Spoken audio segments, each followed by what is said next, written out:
I'm telling you why he needs to apologise and pay reparations. Why? What did he do? Anything to do with slavery. What did he do? I'm telling you, colonialism, neo-colonialism, He didn't racism, do that. racial disparities and a racist system.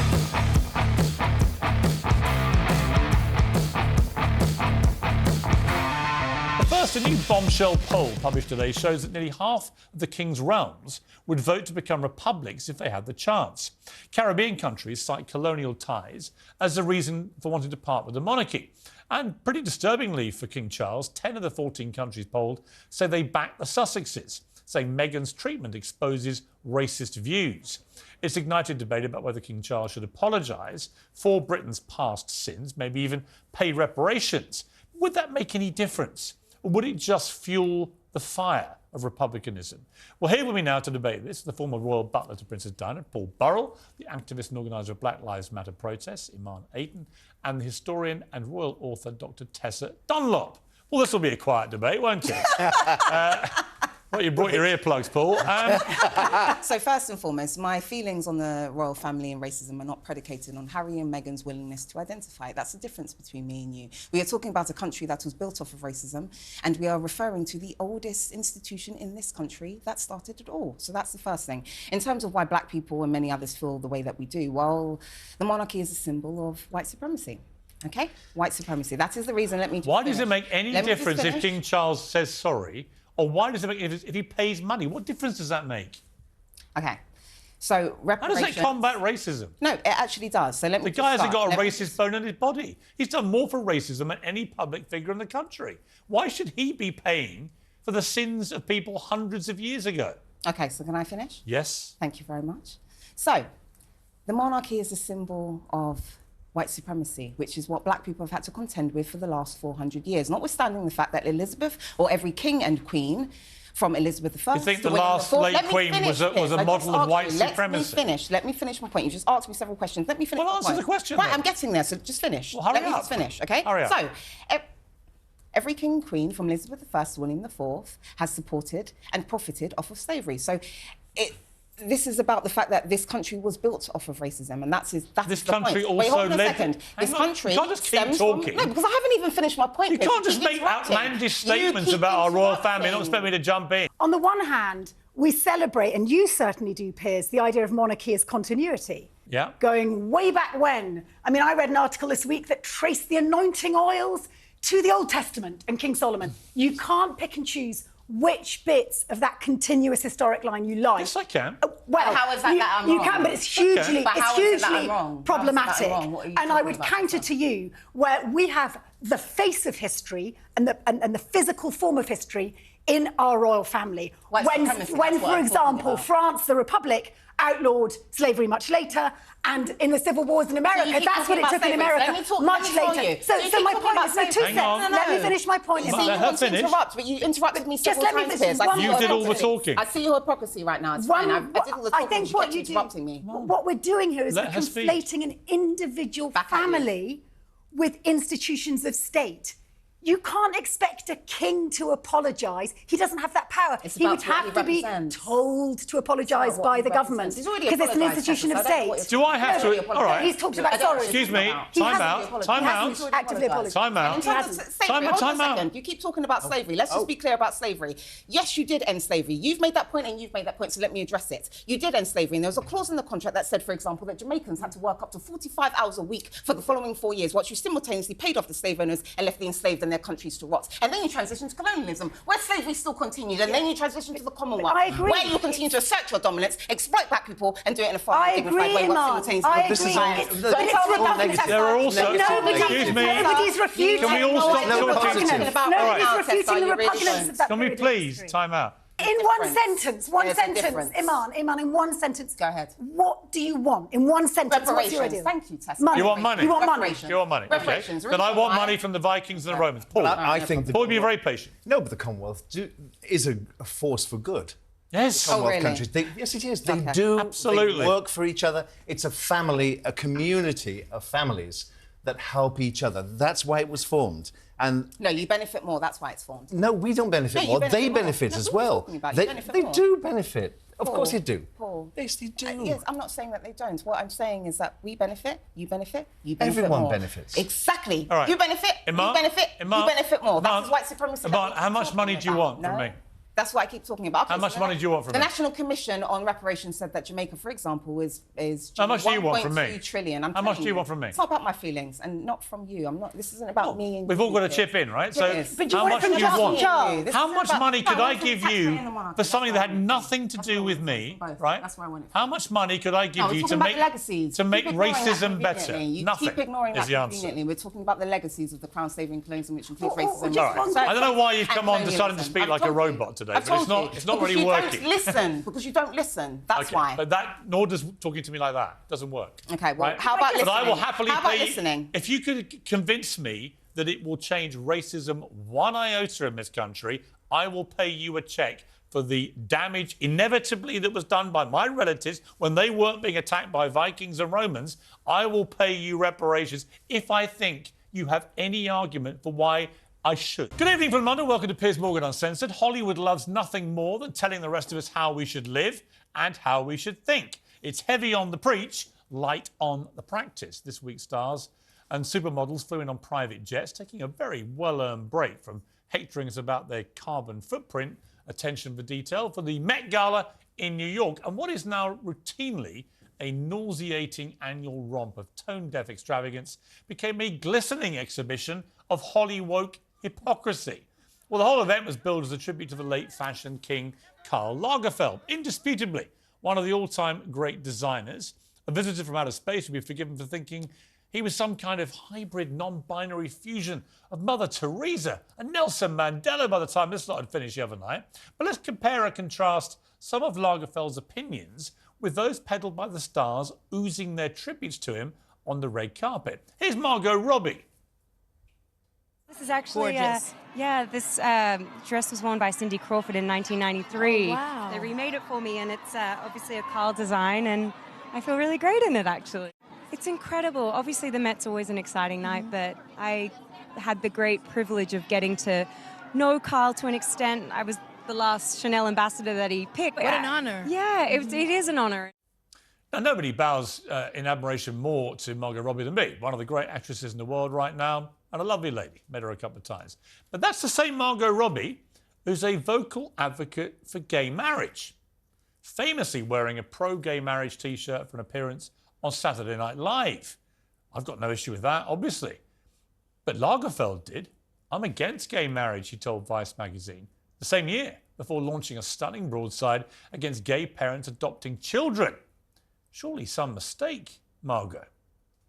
And then there was Jared Leto, dressed up as a cat in homage, apparently, to Karl Lagerfeld's beloved pet. And yet here is Mr. Leto in 2015 giving an impassioned speech about refugees of the Syrian crisis. By the way, many of us here are the sons and the daughters of immigrants.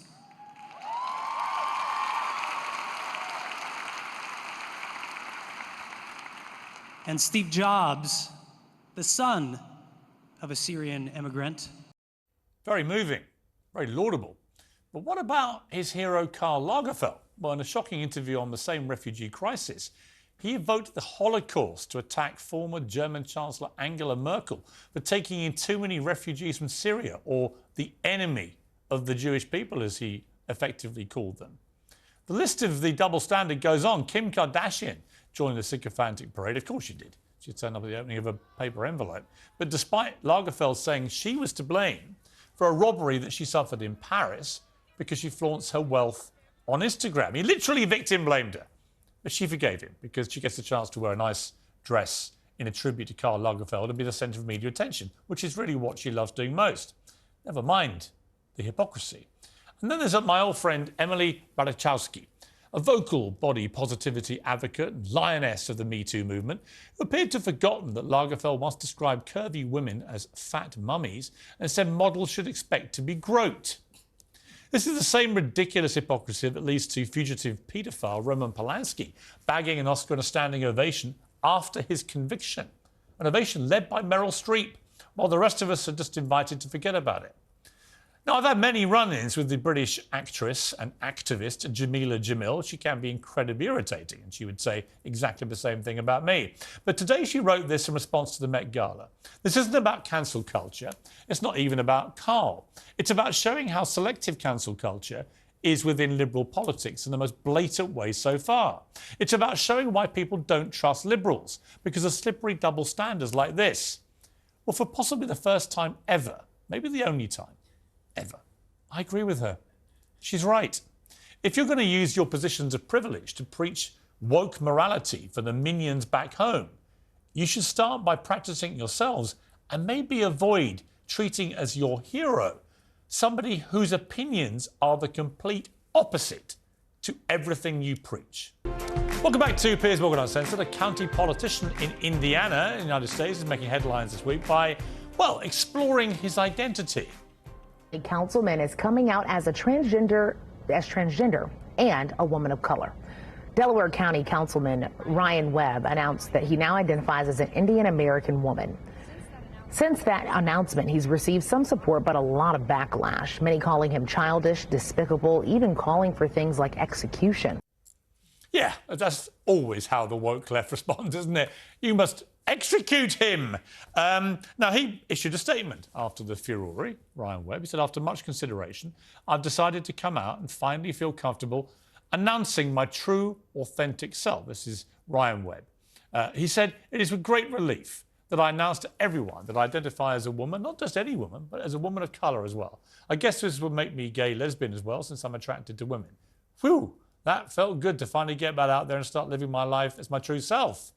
Well, Ms. Webb's statement has not been met with the empathy and gushing support normally extended by the woke community. Some have even demanded that he resign. They resign. Feel that he has basically made a hate speech in this post on April 11th. And I feel that he should resign. And if he doesn't, I would look at county council to talk to legal and see what they can do about removing him, because he has created some hate and discord and divide with the transgender population here in Muncie. He must be executed, he must be cancelled, he must be fired. It's the usual predictable response to what was obviously a joke, but it was a smart joke, because actually what it did was expose the farce of limitless self-identity. I myself identified on International Women's Day as a black lesbian. Why shouldn't I be able to, if you can identify as anything you want? Esther's cackle when I said that went around the world. Well, Ryan Webb joins me now, alongside TalkTV's Nicola Thorpe and Esther Cracker, as I just said. Well, Ryan, thank you for joining me. So I did chuckle because I had a similar thing myself, which you may or may not have heard about when I did a similar stunt. But you were making the same point, I think, which is if we really want to have a world where anyone can identify as anything, well, why shouldn't you be able to identify as a woman of colour? Well, Piers, you're absolutely right. And I appreciate it. I want to thank you for bringing me on the show. And as a fellow lesbian woman of color, I feel we have a deep connection here. But you're right. They've laid the groundwork. They set it up where anybody can be anything that they want just by simply declaring it.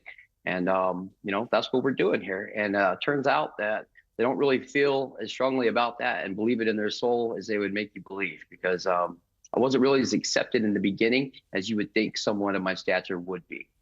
Yeah, and the reaction was unbelievably vicious. People calling for you to be executed. Of course, they wanted you fired. Of course, they wanted you cancelled. And all entirely predictable, because it's fine for them on the other side of this debate to identify as whatever they want.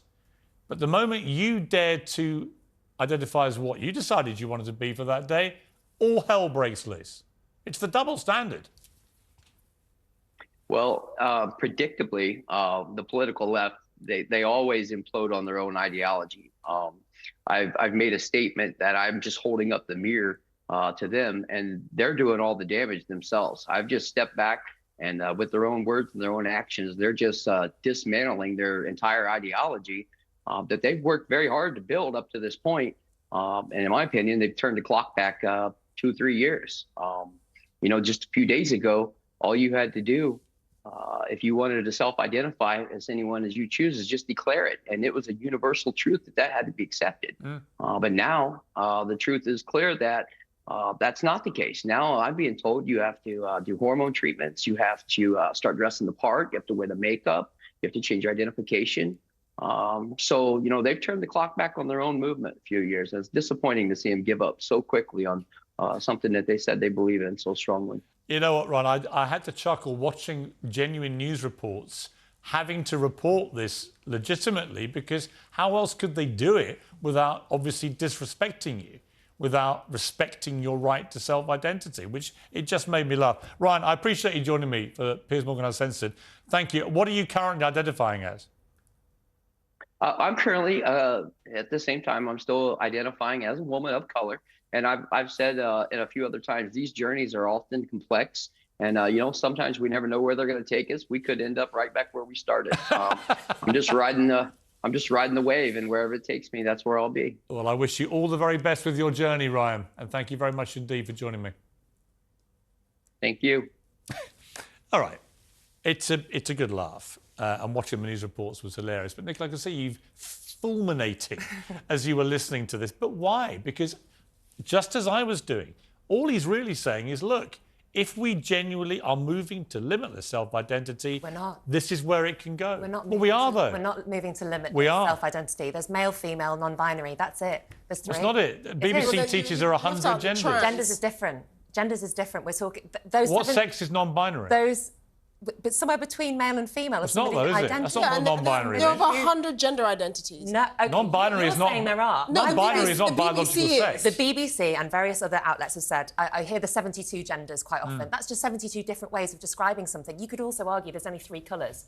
Red, yellow and blue. But a mixture of all those make multitudes of colours. It's the same thing with gender But how did you feel, male, for example, female and non-binary. how did you feel about an American cyclist, Austin Killips, becoming the first transgender athlete to win a women's professional stage race? Yes. Right? This has caused complete outrage, and apparently the vast majority, you see towering over the female competitors. But who's to say that height necessarily gives you an advantage? Clearly. But a lot of people will say... Because like all these trans athletes, when you look at how they competed as males, they didn't compete with anything like the success. So clearly they have a physical, biological advantage purely from having gone through puberty. It is indisputable. So anyone who tries... The moment I hear anyone on this side of the trans activist argument, I support trans rights to fairness and equality, but the moment I hear anyone on that side of the argument trying to defend what's happening in sport, in women's sport, they lose me. Because you're denying biological facts. But do you know how many trans athletes that have competed in the Olympics? More. But, one. OK, so here's what you do with the Olympics. Let's remove any specific gender from Olympic qualification. OK. What do you think would happen? Well, that's... What would happen? What would happen? Yeah. Is that... How many women would compete in the Olympics if it was gender neutral? Probably just as many women would compete, but on certain sports, No, they wouldn't. They wouldn't qualify. No women would qualify. Okay. Apart from equestrian and shooting, I think. Everything else. But you're taking it. No, Nicola. Here's my point. Your argument, but there is a reason we separate the sexes in sport. There is absolutely, yes, because men, generally speaking, are stronger and more. Because it's unfair on women. Wouldn't win any medals. Yes, because it's unfair on women. So why is it fair for people who are biological males to put their hand up and say I'm a woman and compete against biological females? Because you're being disingenuous. It's cheating. They don't have to just put their hands up and say I'm a woman. Simone, I know that you're planning to have 7 children, I think. You've got 3 under your belt, literally. How fast do you want to have the 7? Is the clock ticking here? Absolutely, yeah. We need to have them basically as quickly spaced as possible. So we're going in for our next round, essentially, next month. And we're going to have more than 7 if we can, basically, until my uterus is forcibly removed in a botched surgery. I'm going to keep going. I mean, it is... Look, we laugh about it, but there's a very serious point to this. And it's fascinating because the more I've dug into it, after actually Elon Musk said what he said, the more interesting it becomes. And look, it is an argument which is argued vehemently both ways. You know, there are a lot of people who believe the complete opposite, but there are a lot of smart people who think this is a real doomsday thing coming around the corner. Yeah, I mean, I think we need to look at how quickly fertility rates can collapse. When I started caring about this, I was working as a venture capital in Korea, and I had to constantly plan out the future of their economy.